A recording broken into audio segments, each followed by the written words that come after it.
some things that we like the energy of the room and really good focus and work habits, daily work habits are really nice to see right now. We're seeing some improvement right now, but that's just exciting to see more. It's a bit of a scratching the surface that makes you want to see more.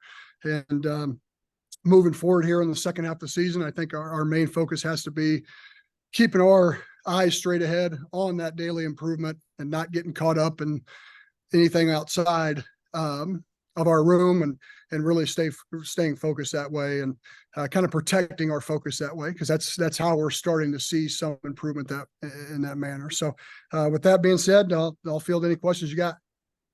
All right, Coach. First question will be from Tom Caker. Coach, how you doing? What's up, Tom? Wanted to ask you, you've had a lot of moving parts, injuries, different things. How challenging has that been to get the cohesion that you need as an offensive line? Great question. Less moving parts than we've ever had since I've been here. So you see moving parts, I see like concrete pillars, man. I see stability. It's exciting. We've had less movement. The last 2 or 3 weeks, we've had some situations where, say, this guy may not go, got to move a couple guys, but we've seen way less, seen more consistency from the offensive line room that way, that availability. I think it's our turn to be consistent and stable for maybe another room that might have some moving parts. Maybe it's our turn to give back a little bit.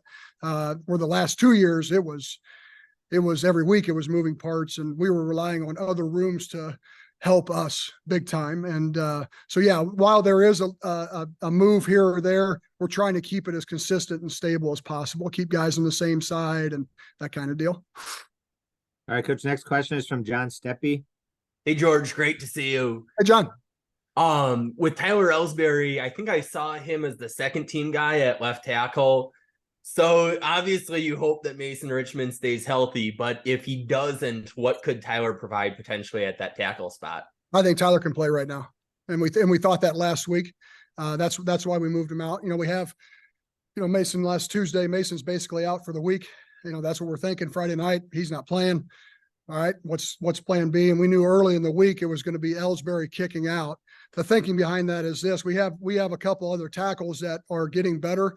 Are they able or ready to take on that workload right now? Probably not. So that's one where you rely on seniority, experience, that kind of deal. And that's why we moved Tyler out. And he's repped all 3 positions since he's been here. So we always kind of keep him fresh. He's pretty darn valuable. All right, Coach. Next question is from David Eichholt. Hey, George, appreciate you taking the time. Always good talking to you.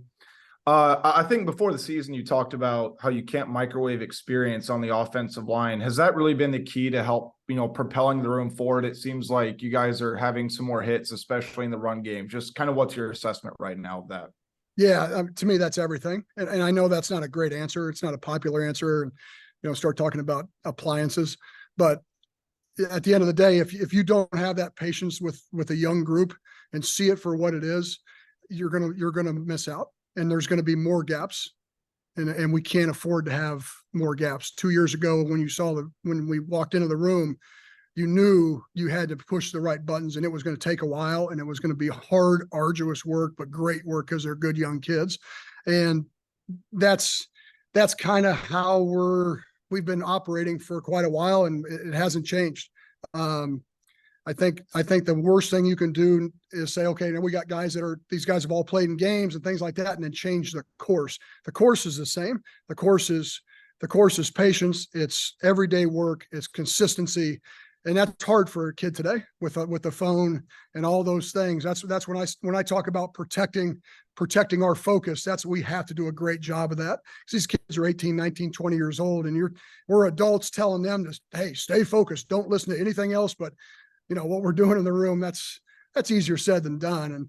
And that's why I have a ton of admiration for this room and this group of guys. I have a deep respect for not only what they've been through and what they're fighting through and are continuing to work through, and it's going to serve them well.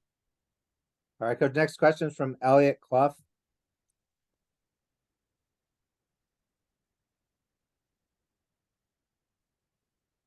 Can't hear you, Elliot.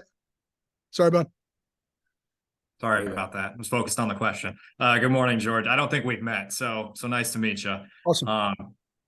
You mentioned in your opening statement that you're seeing improvement. Is there any particular place or facet of your group that you're really seeing improvement, maybe the most, or where are you seeing it generally? Yeah, that's a fair question. I think overall, I think it starts outside of the room or outside of the field. I think it starts on how guys carry themselves, being consistent every day, entering the building with an energy, being available more, studying more, just being more invested.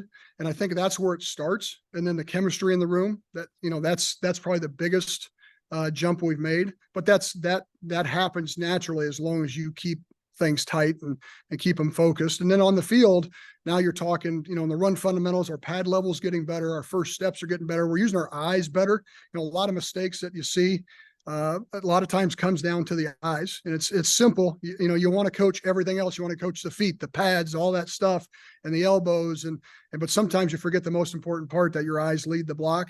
And with young guys, they're trying to pick up all the base fundamentals. Then they start adding the eyes later, and then it starts picking up. So, we're seeing a lot of we're better targeted on our blocks in the run game. And I think in the pass game, we're using our hands more, getting a little bit more separation. We've got a ton of work to do. I mean, we're not close to where we want to be in November. But yeah, those are probably the two biggest areas I've seen. All right. Next question is from Chad Leistico. Hey, good morning, George. Hey, Chad. The last two matchups against Wisconsin have not produced a ton of yards. I think barely 300 in the last two total. But you said the line is improving. So what opportunities maybe do you see this week for, especially with an inexperienced quarterback? What can the line do to kind of help you guys win this matchup? I think we got to do what we've attempted to do the last 3 or 4, 5, 6 games is make sure we're assignment correct, make sure that we're working together, communication. We see different fronts, something comes up that we're on the same page as the quarterback, that we're following his lead with his calls and things like that. But as far as stats are concerned, I don't get too caught up in the numbers, because numbers usually involve more than one group. So for me to, as an offensive line coach, get enamored with hey, we want to get this certain number of this and this, I think that is a real gray way to approach it. I know it's fantasy football, but it's if I'm talking to my guys, we got to do our fundamentals correct, do our assignments correct, and be accountable for what we have to do. We got to mow our freaking lawn. You know what I mean? We can't be looking over in the neighbor's yard. We got to take care of our business and do that better. We got to do our part better, because we have a ton of improvement to make. All right. Next question is from Scott Docterman. Along those lines, George, I looked at week 1, and there were a lot of makeable blocks that you guys missed, especially on counters, that probably made you want to pull the rest of your hair out if you had any left by the end of the day. But then you compare that to the other day, and on Caleb Johnson, I was really fascinated with this play, Caleb Johnson's long run, but the communication part that you discussed earlier, which was Connor Colby noticing that the nose moved over, which allowed him to kind of take one side. And then, of course, Logan Jones kind of pushed him all the way to the edge of the line of scrimmage. Rusty Feth got really vertical and blew a linebacker about 10 yards out. Hey, can I record this? Can I record this and play it for my guys? That's what they need to hear. It's recorded, but but looking the way everything lined up on that play, it just seemed like, okay, they got it on this play. Is that what you're trying to get to them to do it consistently? Because Lord knows Wisconsin and every other team is going to blow you up sometimes, but sure, yeah, no when doubt. it does hit, it's a home run. Yeah, it's what you want is consistency. What you want is, if you look at last week's game and a few of the games we've had this year, there's been that type of consistent footwork and working together, being on the same page, understanding what how the defense is moving and how we can take advantage of that at the end of the play. And like you were talking about with the center and the guard but yeah, we just have to continue to do that. Are we looking for home runs? Not really. I mean, that's not the world we want. We don't want to live in a hot or cold world. We know there's going to be, an extra guy, a blitz or something like that can affect a play, move on, get to the next snap, and see how consistent we can be. And that's communication. That's being targeted. That's getting the point right from the start, from the quarterback to us, and everyone being on the same page. And I think, and then you strap on the I part of that. I think that really directly connects with what you just talked about, is seeing that as opposed to, great effort in a block but not seeing the big picture.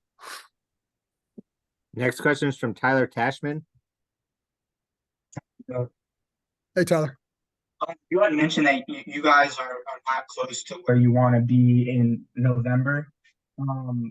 How much growth do you feel like is possible at this point in the season, and how do you get there? I think that's the most exciting part of coaching the offensive line. You're never where you want to be, and you always see growth possibilities, especially if you have the right energy and attitude, and availability is key there. And we have those things going for us right now. So yeah, I think there's a lot of improvement to be made. But I think it's going to be small incremental movement, improvement. And I think that's how you have to handle it. And we just have to understand, if we see that there's been improvement so far, don't go off that course. Don't become something. Remember how you got to this point, and just put that one day at a time forward. And it matches our program. That's what I've always said here. 2 years ago when we talked about all the work that needed to be done, and a year ago all the work that needed to be done, I've always said the first thing that pops in my head is, we're at Iowa. You're at the place where that can get done, and you can have, and I don't mean patience in a negative tone. You can have patience and do it right, and build the layers right, and just follow that process. You never want to be playing at your optimum and then falter down as October and November hit. You always want to be raising your play. And if you look at our line play the last 2 years, that's probably one thing that we did a fairly good job of, is improving as the season went. I think we're more equipped to do that even more now, because we have more availability, more people playing, and a little bit more experience.